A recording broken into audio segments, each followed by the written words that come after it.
So we have this Golf 6R. Most of you know. Very pretty things, 4-wheel drive.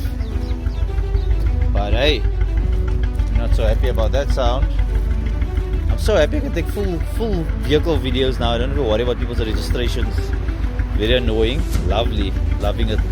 So yeah, this car Misfire splatters. You have to drive it extremely slow for it to go anywhere. So yeah, doing a diagnostic first now. First things first. Going a full diagnostic there. I hear the fan is running on high. How's the temperature? Fan is running high. This car's got a stage 2 apparently. As usual, bonnet shocks don't work. Where's the pliers?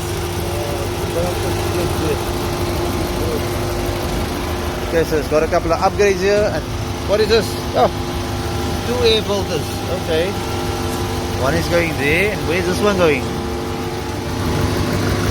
So we've got 2 air filters. I haven't seen this before. 2 air filters going in here. Must have a lot of power, eh? So obviously this is a S3 based Golf 5 engine, because you can see that when the dump valve is in front here instead of the one on the turbo.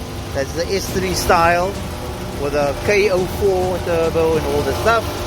So yeah, we'll check it out.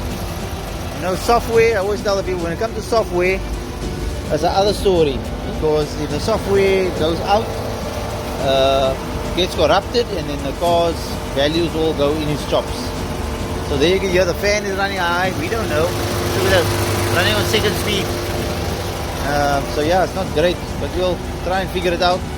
I'm not really overly fond of software cars, but because it's not standard, so you don't have something to meter it with. You have to meter it with their software tolerances. You understand? It's not standard. You don't use standard specs, so not my favorite. Modification is not my favorite. I like cars to be standard. Some people might think, yeah, Jace, bang. Yeah, okay, fine. But at least I can have some control over what I'm doing. So that's what it's about for me. Not shooting in the blind and guessing. So yeah, we'll check it out and see what it